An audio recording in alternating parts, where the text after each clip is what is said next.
My name is Gewirtz. I'm the director of Lord of the Rings Conquest, and I'm here to talk to you about the Evil campaign. One of the things we wanted to do at the beginning of this game, we knew for Lord of the Rings Conquest that we wanted this game to have the epic feeling from both sides of the battle from Lord of the Rings. So we wanted to give you the experience of being the heroes and of being the forces of good and reliving the moments from the battles of the films any way you want. But at the same time, we wanted to be able to tap into those dark fantasies you've had of what happens if you were actually one of the warriors in Sauron's army.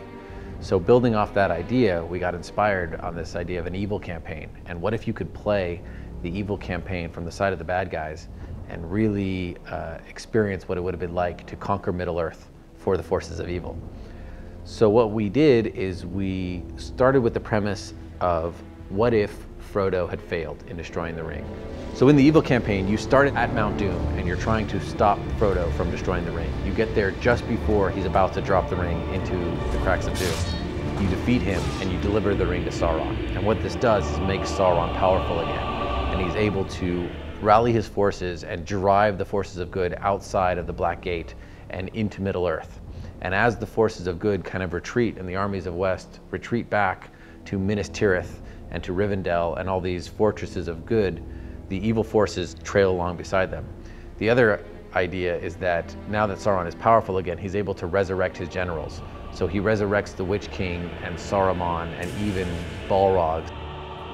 You also get to fight and confront all the heroes of the Fellowship that you once were the heroes. So you get to defeat Legolas and Gandalf and Gimli and Aragorn and Elrond and all these forces of good as you make your way across Middle-earth, climaxing in a final showdown at the Elven Fortress of Rivendell, where you surrounded them, conquering the Elven Fortress and driving the forces of good back out of the land. Some of the cool things you get to do as the forces of evil is you get to play as an actual troll. You get to play as a giant troll with a huge club, and you get to knock guys around, send them flying. You get to pick up enemy units and throw them across the battlefield. If they hit other allied units, they'll scatter like bowling pins. You really get a sense of power as you move through as a giant troll. You get to ride the massive wargs, those wolf-like beasts from the films, trampling enemies underfoot. You've got a giant sword, and you're cutting down guys left and right as you cross the battlefield on this giant wolf beast. You get to ride the actual Oliphants. You get to trample them. You get to use the tusks to knock guys left and right. You get all the tools of siege mechanics that the forces of evil had. You get to use those giant siege towers that assaulted Minas Tirith. You get to use the enemy catapults, battering rams, ballista, all the tools of war at your disposal for the forces of evil.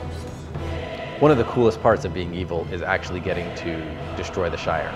We have a full level design where the hobbits have rallied and they're trying to defend the Shire from your overpowering forces, and you march in there with Sauron and the Balrog and just lay the place to waste.